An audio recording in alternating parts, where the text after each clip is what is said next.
আর গদাই ওরা তো এক বেলাও মাছ ছাড়া খেতে পারবে না। হ্যাঁ, কোন কুক্ষণে যে ওই হতচ্ছাড়াটারে বাড়িতে ঢুকাইছি অহন আমার ঘাড় ভেঙা খাইতাছে। সব সময় ওকে অমন করে বলো না তো, গপুটা কিন্তু সত্যি খুব ভালো। ও এই যে মাসিমা মেসমশাই আপনারা এখানে। তা তোমার এই হানে কি কাম শুনি? মেসমশাই আপনাকে না আমি একটা অভূতপূর্ব অদ্ভুত জিনিস দেব বলে ঠিক করেছি। ও মা, তাই বুঝি? তা কি রে গপু? দিচ্ছি মেসমশাই, আপনার হাতটা একবার পাতুন দেখি। কেন পাতুন না পাতুন। ফাইজলামি মারনের আর বিষয় খুঁজতে পাইতাছস না বুঝি? আহ, ও কি বলতে চাই আগে ভালো করে শোনোই না। তুই বল দেখি গপু, কি বলতে চাইছিস তুই বল। এই নিন মেসমশাই। এইটা আবার তোর কি বদমাইশি শুনি? এ কি মেসমশাই, এটা যে একটা ওষুধ যাকে বলে একেবারে মহা ঔষধি। ও মা, তাই বুঝি? হ্যাঁ মাসিমা, ইহা হইল গিয়া বুদ্ধি বটিকা ট্যাবলেট। কি দূর হ আমার চোখের সামনে থেকে কইতাছি। সব সময় ওকে অমন করে বলো না তো। বিশ্বাস করুন মাসিমা, এই বুদ্ধি বটিকা ট্যাবলেট আমি এই নিজের মাথা খাটিয়ে দেশ বিদেশের বিভিন্ন রকম দুরূহ উপকরণ দিয়ে ভালো করে মিশিয়ে আবিষ্কার করেছি। এই ট্যাবলেট খাইলে বুদ্ধি হইব। ও মা, তাই বুঝি? তোর 14 গোষ্ঠীর পিণ্ডির সস্তরি হইব। এ মা, চচ্চড়ি না, এক বালতি সাদা হরিণের দুধে ঠিকই গুনে গুনে 11টা ডুমুর ফুলের পাপড়ি ফেলে তার মধ্যে 2 হাতা মানকচুর পাতা বাটা রস, 2 কাপ মুসুরির ডাল বাটা, 100 পিস বেলপাতা আর পরিমাণ মতো গোবর জল মিশিয়ে পাকা 8 ঘন্টা 34 মিনিট গুলিয়ে একেবারে ক্ষীরের মতো ঘন করে 33 মিটার 45 লিটার তাপমাত্রায় শুকিয়ে তারপর এই মহা ঔষধ বুদ্ধি বটিকা ট্যাবলেট তৈরি করেছি মেসমশাই। প্রতিদিন সকালে পেট খালি করে নিচে মাথা ওপরে পা করে টুক করে একটি মাত্র এই বুদ্ধি বটিকা সেবন করিলে যাহাদের বুদ্ধি কম তাহাদের বুদ্ধি বৃদ্ধি পাইবে, আর যাহাদের একেবারেই নাই তাহাদের নতুন করিয়া বুদ্ধি গজাইবে। অগিন্নি জল দাও আমারে। শুনলে গপু তোমার কথা কত ভাবে। জিও গবুদা জিও, বুদ্ধি বটিকা ট্যাবলেট। দারুণ দারুণ নাম দিয়েছো তোমার এই আবিষ্কৃত ওষুধটার। আমার মাথায় যে রোগ চেপে গেছে রে, শিয়ালের থেকে মানুষের বুদ্ধি বাড়াতেই হবে। তুমি শেষ পর্যন্ত শিয়াল লইয়া পড়লা? এ কে রে চিন্টু? বাঘ সিংহের সাথে আমরা শরীরের শক্তিতে পারি না এটা মেনে নিয়েছি, তা বলে সামান্য ওই শিয়াল বুদ্ধিতে আমাদের মেরে বেরিয়ে যাবে কভি নেই। এইটা তো আমরা জানি, শিয়ালের বুদ্ধির লগে পাল্লা দিতে তুমি এই ওষুধ আবিষ্কার করছো, কিন্তু শিয়ালের থেকেও তো বুদ্ধিমান প্রাণী থাকতে পারে গপুদা। শোন গার্গান্ডি ভোরাজ গদাই, এই সৌর জগতের যত রকম পশু প্রাণী পাখি সরীসৃপ জলচর উভচর খেচর আছে সব কটাকে আমি নামে চিনি, বুঝেছিস? তাই আমাকে শেখাতে আসিস না কিছু। ঠিক ঠিক। এই তোরা চুপ কর তো। ও গপুদা, তুমি আসলে কি বলতে চাইছিলে বলো না। গপ্প, আরো এক পিস গপ্প বলে আমি প্রমাণ করে দিতে পারি যে আমি একদম 100-র মধ্যে 200 ভাগ ঠিক। বলো বলো বলো, শুনি না শুনি। সেবার আমি কিছুদিন ছিলুম তালবেনিয়ার জঙ্গলে, প্রজাপতির চাষ করছিলুম। সেখানে হলো কি, আর কতদিন আমাদের ওই সিংহটার অধীনে থাকতে হবে বলতো? সেটাই তো আমাদের দুঃখ, তুমিও তো বুড়ো হতে চললে মামা। চেষ্টাও তো কম করিনি রে ভাগ্নে, কিন্তু বনের সব কটা পশুই তো ওই সিংহটাকে রাজা হিসেবে মেনে নেয় বারবার। সেবার তো আমাদের বনের রাজ্যেও মতামত নেওয়া হলো, একজনও তো তোমার পক্ষে মত দিল না। শুধু ওই ভাল্লুকের বাচ্চাটা তোমার হয়ে ন্যাচটা তুলেছিল, সেটাও তো পরে নামিয়ে নিল, বলল ভুল করে নাকি তুলেছিল। শুধু তোরা দুজনেই মত দিয়েছিলি। কিছু একটা করো তো মামা, তুমি ক্ষমতায় না এলে আমাদেরকেও তো কেউ মানছে না। আমি একবার ক্ষমতায় আসি, কেমন ডরাবে তখন তোদের দেখতে পাবি।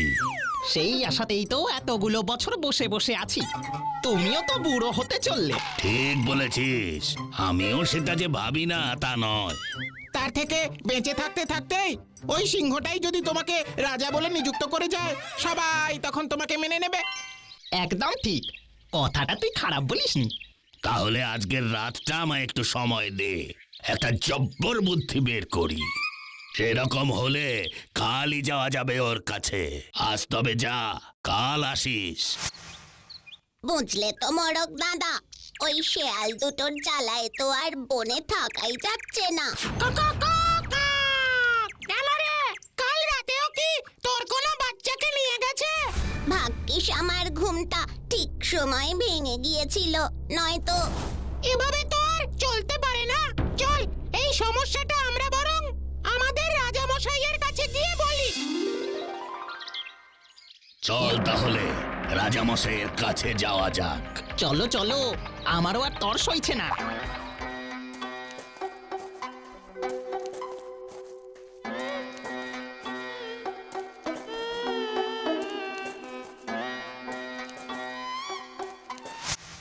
রাজামশাই, রাজামশাই। গুহায় নেই নাকি? ঘুমিয়ে আছে বোধহয়। চুপ কর তোরা। রাজামশাই, রাজামশাই। হ্যালো,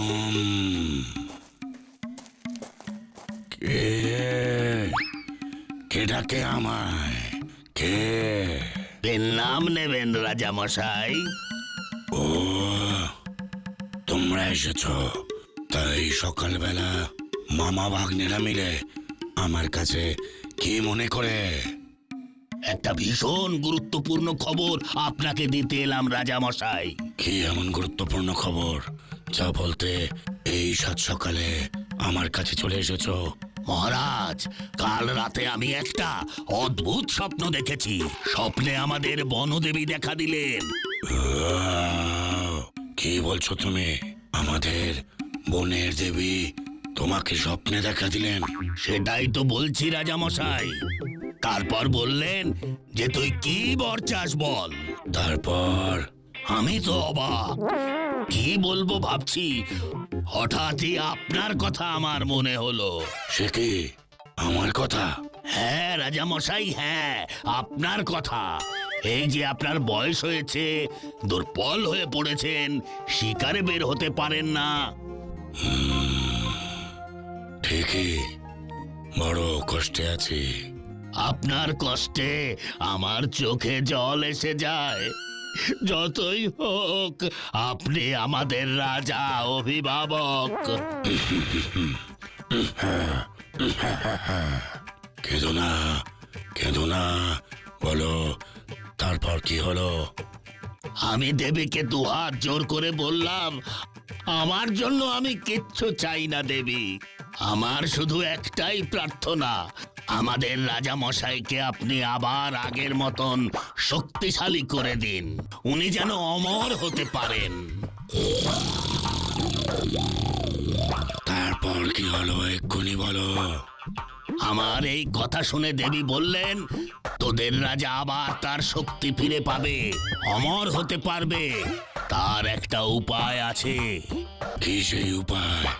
কি সেই উপায়? এ যে বড় ভয়ানক উপায় রাজা মশাই। যতই ভয়ানক হোক, আমাকে জানতে হবেই সেই উপায়। আমি অমর হব, আমি অমর হব।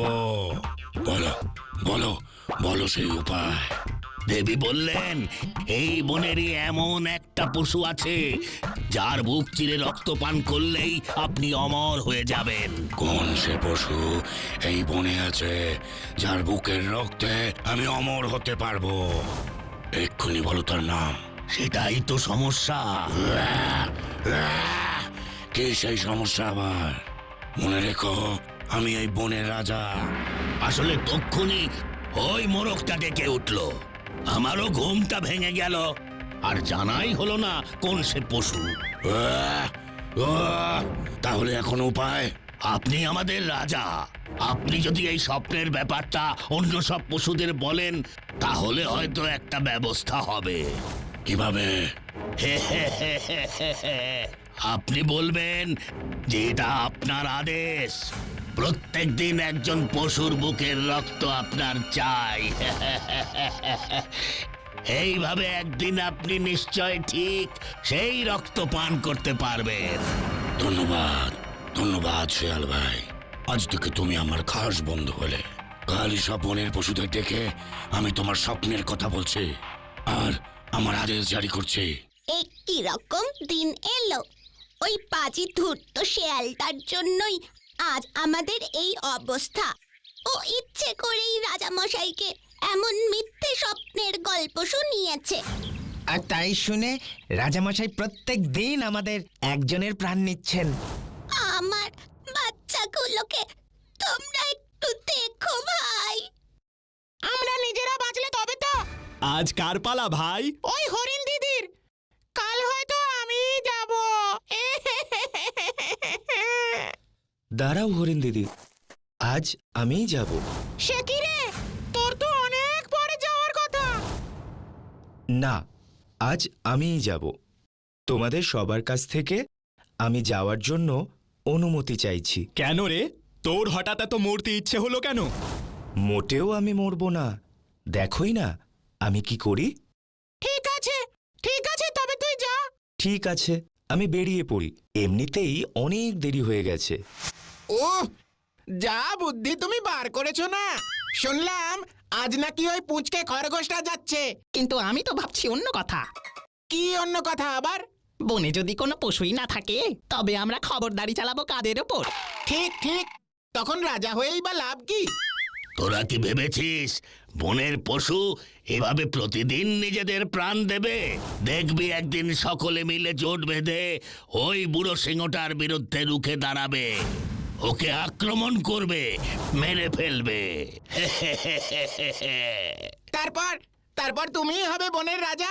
খাসা বুদ্ধি ভেবেছ, আমাদের কাজটা ওরাই করে দেবে। হ্যালো, আজ তুই কেন? আজ তো হরিণের আসার কথা ছিল। আমায় ক্ষমা করবেন রাজামশাই, হরিণ দিদি আসছিল, কিন্তু একটা বিশেষ ব্যাপার আপনাকেই শুধু বলতেই হবে বলে আমিই এলাম। বিশেষ ব্যাপার গোপনে বলতে হবে। হ্যালো, তাড়াতাড়ি বল, আমার খুব খিদে পেয়েছে। আসলে রাজামশাই, আজ ভোর রাতে আমি স্বপ্নে আমাদের বনদেবীকে দেখতে পেলাম। ও, তুই ও দেবীকে দেখলি, কিন্তু আমাকে তো দেখা যায় না। আমি রাজা, ব্যাপারটা ভাবতে হচ্ছে। তা তোকে কি বললেন দেবী? বললেন জঙ্গলে সবাই ভালো আছে কিনা। তুই কি বললি?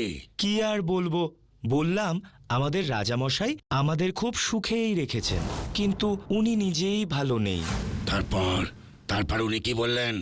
বললেন জানি আমি, তাই তো তোকে আমি বলতে এলাম, তুই রাজামশাইকে গিয়ে বল। কি বলতে এলেন? কি বললেন তোকে? কি সেটা? কার বুকের রক্ত পান করলে আপনি অমর হয়ে যাবেন? কার? ওই শিয়াল মামারি। তুই ঠিক বলছিস? আপনি আমাদের রাজামশাই, আপনাকে মিথ্যে বলার শাস্তি। এক্ষুনি ওই শেয়াল তিনটাকে আমার কাছে ধরে নিয়ে আয়। ওই তিনটারই বুকের রক্ত আমি খাবো। যা যা, এক্ষুনি ওদের হাজির কর আমার সামনে। যা বলবেন আপনি, আমি এক্ষুনি যাচ্ছি। আমরা বনের সবাই মিলে ওই মামা ভাগ্নে সহ তিনটেকেই আপনার সামনে আনছি। মামা, মামা, মামা! কিরে, এত হাঁপাচ্ছিস কেন? কি হলো আবার? এক্ষুনি আমাদের এই বন থেকে পালাতে হবে। কেন, কি হয়েছে? ওই খরগোশটাই সব গন্ডগোল করে দিয়েছে। ও আর সিংহের কাছে গিয়ে হ্যালো, হ্যালো, বলিস কি রে? এ যে ভয়ানক ব্যাপার। মামা, ও মামা, পালাও! ওরা সব দল বেঁধে এক্ষুনি এলো বলে। তোরা ঠিক বলছিস তো?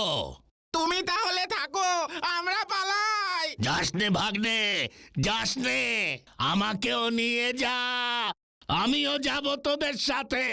আরে আমি না তোদের মামা? তোমার ওই বাজে বুদ্ধির জন্য আমাদেরই দশা হলো আজ। হায়, এখন আমরা নিজেদের জায়গা ছেড়ে কোন বনে যাই? ওরে আগে পালা!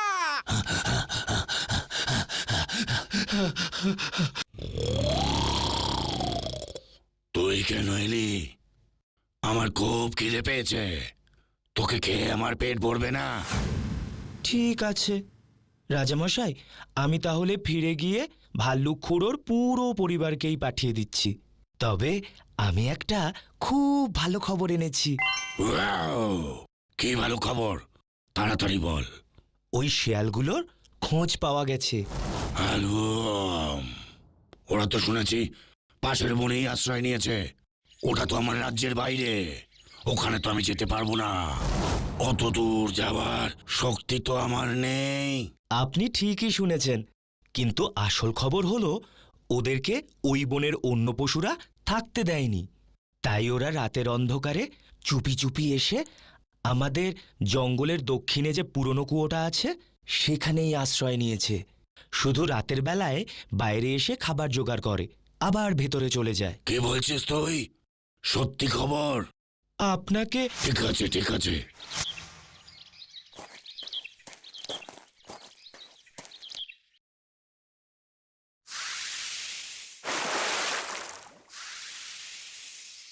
দারুণ দারুণ দারুণ গল্পটা।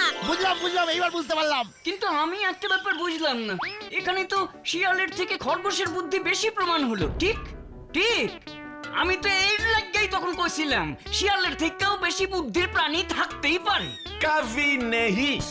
কাভি নেহি থাকতে পারে। তাহলে ওই খরগোশটার বুদ্ধি বেশি হইলো কইতিকা। এ কে রে হোতকা? গদাই তো ঠিকই বলছে গোপুদা।